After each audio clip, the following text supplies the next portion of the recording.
আধুনিক যুদ্ধের ভয়ঙ্কর এক উপকরণের নাম সাবমেরিন। সাবমেরিন বা ডুবোজাহাজ হলো এক ধরনের জলযান বা ওয়াটারক্রাফট। এটি পানির উপরে ও নিচে স্বাধীনভাবে চলাচল করতে পারে। এটি খুব সহজে সমুদ্রের গভীরে চলে যেতে পারে, আবার সমুদ্রের গভীরতা মাপতে পারে। এটি লুকিয়ে থেকে খুব সহজেই শত্রুর উপর আক্রমণও করতে পারে। সাবমেরিনের ইতিহাস দীর্ঘদিনের। প্রায় 400 বছর আগে 1620 সালে প্রথম সাবমেরিন আবিষ্কৃত হয়। এরপর ঊনবিংশ শতকে এসে সামরিক কাজে ব্যবহৃত হতে শুরু করে সাবমেরিন।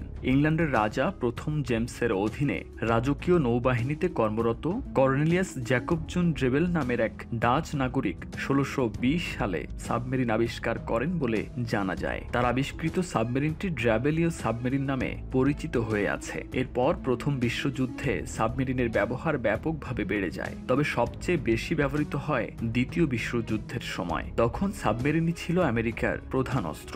এজন্য মাত্র 2% আমেরিকান নেভি, প্রায় 30% জাপানিজ নেভি ধ্বংস করে, যার মধ্যে 8টি বিমানবাহী জাহাজ, একটি যুদ্ধজাহাজ ও 11টি ক্রসার ছিল। শত্রু বাহিনীর জাহাজ কিংবা ডুবোজাহাজ আক্রমণ মোকাবেলায় এর ভূমিকা ব্যাপক। সম্পূর্ণ দ্বিতীয় বিশ্বযুদ্ধে পৃথিবীতে 5 মেগাটন এক্সপ্লোসিভ ব্যবহার করা হয়েছিল, আর এটা হলো ট্রাইডেন্ট 2 মিসাইল, যার মধ্যে 5টা নিউক্লিয়ার ওয়ারহেডকে ক্যারি করে নিয়ে যাওয়া সম্ভব। আর এই 5টা নিউক্লিয়ার বোমের টোটাল ক্ষমতা 5 মেগাটন।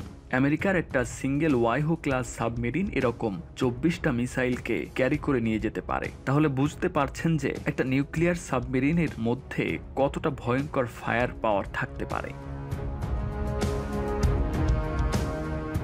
সাবমেরিন মূলত কাজ করে প্রাচীন গ্রিক বিজ্ঞানী আর্কিমিডিসের ব্যালাস্ট ট্যাঙ্ক থিওরির উপর ভিত্তি করে। এই থিওরির উপর ভিত্তি করে 1620 সালে সাবমেরিন আবিষ্কার করা হয়। ব্যালাস্ট ট্যাঙ্ক থিওরি হলো কোনো অদ্রব্য বস্তুকে পানিতে ডোবালে তা নিজের আয়তনের সমপরিমাণ পানি অপসারিত করবে। সোজা কথায়, অপসারিত পানির ভরের থেকে পানিতে ডোবানো জিনিসটি যদি হালকা হয় তবে তা ভেসে থাকতে পারে। বিষয়টাকে আরো সহজ ও ভেঙে বলা যায়, একটি খালি প্লাস্টিকের বোতলে যদি বাতাস ভরা হয় তখন কিন্তু বোতলটি পানিতে ভেসে থাকবে। ঠিক যদি আবার বোতলটিতে নতুন করে পানি ভর্তি করে দেওয়া হয় তবে সকল বাতাস বের হয়ে যাবে, বোতলটি ভারী হয়ে নিচে পানিতে ডুবে যাবে। আবার যদি অর্ধেক বাতাস বোতলে রাখা হয় তবে বোতলটি অর্ধনিমজ্জিত অবস্থায় ভেসে থাকবে। এই সূত্র অবলম্বন করে সাবমেরিন পরিচালিত হয়। এই সূত্র ফলো করে যখন সাবমেরিন ডুবানোর দরকার হয় তখন এইসব ব্যালাস্ট ট্যাঙ্কারে পানি ঢুকিয়ে দেওয়া হয়, ফলে সাবমেরিনটি ভারী হয়ে পানিতে ডুবে যায়। আবার যখন ভাসানোর দরকার হয় তখন ব্যালাস্ট ট্যাঙ্কারের পানিগুলি বের করে যন্ত্রের সাহায্যে। এরপর দ্রুত বাতাস ঢুকতে থাকে, ফলে সাবমেরিন পানির উপরে